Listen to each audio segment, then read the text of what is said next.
vocês? Hoje eu vim falar sobre um assunto que uma pessoa aí inscrita, só que eu não lembro o nome, muita gente, só que eu lembro do título. Ela quer saber como eu fiz para aprender japonês, o Nihongo. Pera aí que depois da vinheta eu falo como eu fiz. Olá, universo! Olá, meu povo! Tudo bem com vocês? Bom dia, boa noite, boa tarde, povo! Tudo bem com vocês, meu povo? E eu voltei, como sempre, na mesma doidice de sempre. E hoje vamos conversar. Tem uma inscrita aí que perguntou pra mim como que eu fiz para aprender o Nihongo, o japonês. Olha, eu tô aqui esperando aqui porque a comida que eu tô fazendo, inclusive vou passar o vídeo aí, não hoje, né? Eu tô fazendo as minhas, como fala? As melhores. De um vídeo eu vou fazer sequências de vídeos de comida, né? E aí uma pessoa me perguntou como eu aprendi a falar Nihongo aqui no Japão. Nihongo quer dizer, aqui no Japão a gente fala Nihongo. E aí é japonês. Como a gente aprende, como eu aprendi. Por incrível que pareça, eu nunca fui em nenhuma escola aqui no Japão, não. Eu acho que no máximo que eu fiz é ir no Kumon. Kumon é umas escolinhas de crianças que aprende a escrever o katakana, hiragana. Depende do nível que você tá e os kanji. Mas eu percebi que na conversação você não aprende muito, porque é mais escrita. Então você escreve, aprende a escrever o kakijun, as ordens dos risquinhos. E isso eu fiz assim, quando eu estava trabalhando na empreiteira, né? Basicamente, a minha escola foi quando eu fiquei internada no hospital, fiquei 3 meses internada no hospital, e não tinha ninguém que falava a minha língua, a não ser o rapaz que vinha da empreiteira, e vinha ver como é que eu tava, falava com os médicos e tal, mas basicamente era tudo eu sozinha com a mão. Um dia, inclusive, eu tava conversando com uma das pacientes com a mão, assim, era tudo com a mão mesmo, falava com a mão, assim, né? Aí teve uma hora que uma pessoa chegou perto de mim e perguntou se eu era muda. Foi tão engraçado. Eu falei, não! Então, no início, a gente usa muito a mão, inclusive eu ainda uso os braços para falar, né, para comunicação. E o sorriso, o único jeito de você aprender a conversar com as pessoas é sorrindo. Pelo sorriso você já diz tudo. Sorriu para alguém, a pessoa já chega em você e te ajuda de alguma maneira. Então, eu aprendi o japonês no hospital, na prática mesmo, na luta, ou aprende ou morre. Eu usava muito o ouvido. Eu escutava, e aí ou eu procurava no dicionário, ou eu deduzia, ou pedia para alguém explicar bem mais facinho. Mas mesmo a gente não sabendo nada, nem facinho, não adianta, né? Mas foi assim, acho que é costume do ouvido, né? Porque todo dia a enfermeira vem e pergunta a mesma coisa para você. Como foi seu dia? Quantas vezes você fez xixi? Quantas vezes você fez o totô? Quantas vezes... Um monte de perguntas que ela faz. Qual que foi a sua febre? Então, você acostuma e já vai aprendendo a escutar e responder. Muitas pessoas falam assim, como é que você consegue entender sem olhar? Eu falei, não preciso olhar, a gente tem que escutar. Então, isso que uma pessoa uma vez falou para mim, como que você consegue entender se não tá olhando para a pessoa? Eu falei assim, para você aprender o japonês, ou o Nihongo, o inglês, qualquer língua, não é olhando, é escutando. Você escuta, assimila e depois ou vai procurar, ou, né, sei lá, tem várias formas. Hoje em dia é tudo mais fácil por causa do celular, né? Porque falou ali no celular, você já traduz na hora. Então a gente vai ficando meio burro, né? Como japonês. E outra coisa foi meus trabalhos. Todo o trabalho que eu fiz durante todos esses anos que eu tenho, 32 anos de Japão, né? Eu só trabalhei com japonês. Engraçado, todos os meus empregos sempre foi trabalhando junto só com japonês, maioria é japonês. E quando era brasileiro dava encrenca. Então, era mais assim, por incrível que pareça, eu sempre fui direcionada para trabalhar com japonês, desde a época que eu cheguei aqui, mesmo não sabendo nada. Então, isso foi o que me ajudou bastante. Então, uma coisa assim, outra coisa é você ter vontade, porque quando eu cheguei e fiquei doente, e eu amei essa profissão de tradutora, né? Porque eu via o rapaz vindo lá toda vez no hospital, me ajudando, tudo, me levando para as consultas, etc, etc. Aquilo me deu, assim, uma compaixão, uma gratidão tão grande, que a gente aprende, por algum motivo a gente aprende. E aí o meu primeiro emprego, acho que eu tinha 25 anos, eu trabalhei como tradutora numa empresa que, como fala, empregava os brasileiros e estrangeiros. E olha que eu sabia falar bem, não sabia muito não, mas foi uma boa porque eu aprendi a tirar visto, usava mais o katakana. O katakana é pra gente usa para é uma letra que a gente usa só para os estrangeiros. E tem o hiragana e o kanji é mais para japonês. Então o katakana é mais estrangeiro, né? Quer dizer, é estrangeiro, né?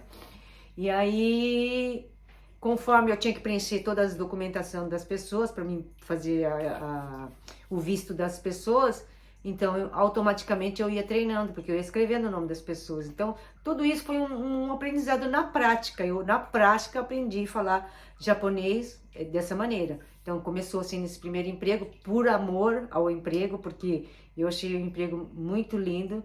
E olha que eu nem sabia falar muito, mas pelo meu jeito de ser, eu sempre conquisto qualquer um. Eu, em qualquer lugar que eu vou, no hospital, eu vou atender alguém vem atrás de mim para perguntar alguma coisa, na hora as pessoas me têm paciência e conseguem falar comigo numa boa. Se bem que no Japão o pessoal até que nesse ponto é bem atencioso. Hoje em dia no Japão não tem tanto problema com esse negócio de linguagem, eu acho, né? Porque tem muitos tradutores hoje, aí tem ajuda do celular, né? Do Google, né? Né, Google? Eles que pagam nosso salário, eu acho, né? Então ainda não tô recebendo nada ainda, né? Mas assim, graças à modernidade, hoje é mais fácil, só que a gente fica mais burro. A gente não aprende mais as palavras, porque acaba não usando tanto, porque toda hora tá na maquininha, né? Inclusive, para você ler algum texto que tem no celular, você só copiar e colocar no tradutor e pum, saiu. Então, para mim, na verdade, eu aprendi o japonês por vontade mesmo. Tinha muita vontade, porque eu gosto de falar, e não tinha jeito, era só japonês ao meu redor, então ou eu aprendo ou eu me lasco, né? Ainda mais no hospital. E aí eu também aprendi japonês também porque eu cantava muito no karaokê com o pessoal, né? Naquela época todo mundo jovem ia para karaokê, então eu cantava. Eu gostava muito de assistir os dramas que fala que aqui dorama, né? Aqui no Japão. Isso também a gente aprende muito. É que nem você assistir um filme aí no Brasil, americano, com legenda em português, e né? Aí você treina o ouvido, então você vai acabando aprendendo a linguagem. Então, para mim, foi mais assim, cantando, assistindo as novelinhas e conversando. Outra coisa que eu tenho muita facilidade é de imitar. Vocês já perceberam que de vez em quando eu falo baixa baiana, aí eu falo, oi, hoje não tá saindo nada. Hoje tá saindo a Cristiane normal. Então, geralmente eu tenho facilidade de imitar. Então, eu escuto as pessoas falar, se eu gostar do jeito que ela falou, eu vou falar igual. E aí eu vou aprendendo as palavras. É engraçado, é muito estranho isso, mas é assim que acontece comigo. Então, eu imito, tenho uma memória fotográfica. Então, para tudo eu aprendo ou olhando ou escutando. Então, a maioria das minhas coisas que eu faço até hoje na minha vida, até para cozinhar, inclusive, é tudo no zoiômetro. Não é zoiômetro, zoiômetro e zoiômetro. Então, a maioria das coisas que eu aprendi no Japão foi assim. Inclusive, ser vendedora. Vendedora, eu imitava o Silvio Santos. Para falar, ainda mais quando eu tinha que ficar em público, porque a gente fazia eventos e a gente tinha que ficar na frente de loja, então eu, Silvio Santos, né? Eu dava um jeito de ser assim, o pessoal gostava do meu jeito, porque eu vendia tudo. Eu chamava atenção, sabe? Brincava com o público, eu nem falava do produto. Aí no final, você não quer levar? Aquele jeito, né? Desse jeito que você já me conhece, todo mundo já me conhece aí, que já me vê, esse meu jeito de vender a minha imagem. Então, e não é falsidade não, eu faço na boa. Eu não gosto de vender coisas que vai prejudicar alguém. Ontem mesmo alguém hoje de manhã, acho que foi hoje de manhã, veio um e-mail para mim entrar num marketing digital, mas eu não sei, parecia que eram produtos de saúde, remédios, essas coisas. Aí eu já não, isso não, para mim não dá, não é minha praia. Se for para vender alguma coisa aqui pela YouTube, tem que ser, não pode ser nada de remédio, ainda mais remédio para emagrecer. Pelo amor de Deus, gente, não precisa tomar remédio para emagrecer, basta comer direito. Oh my God! Porque o pessoal acredita muito que tomando remédio vai emagrecer. Já estou mudando de assunto de novo. Não emagrece não, é falso. É tudo falso. Você toma remédio, você parou um mês, volta tudo de novo e volta pior. Toma cuidado com esse negócio de remédio. Vou nem falar nisso, vou falar de outras coisas. Vou falar de dieta em outro vídeo, né, gente? Então é isso. Pra mim aprender, inclusive pra nadar, eu já sabia mais ou menos o crawl que eu aprendi na academia. Mas há muito tempo atrás, quando eu cheguei aqui. Aí eu assisti no YouTube, inclusive no YouTube, o Philip Morris, uma coisa assim, eu acho. Ele é um dos campeões naquela época de natação. E ele nadava aquela natação lá de butterfly, né? Butterfly. E eu gostava, então, de olhar, eu fui fazendo na minha cabeça o corpo, memorizando, e aí eu fui lá e tentei. Então, quer dizer, o japonês é a mesma coisa, você memoriza a palavra, assiste o filme e põe na cabeça e depois tenta soltar pela voz. Tem gente que entende mais do que fala, né? Os dois. Eu tenho que falar. Eu tenho que expressar. Se eu não me expressar, não vai sair nada.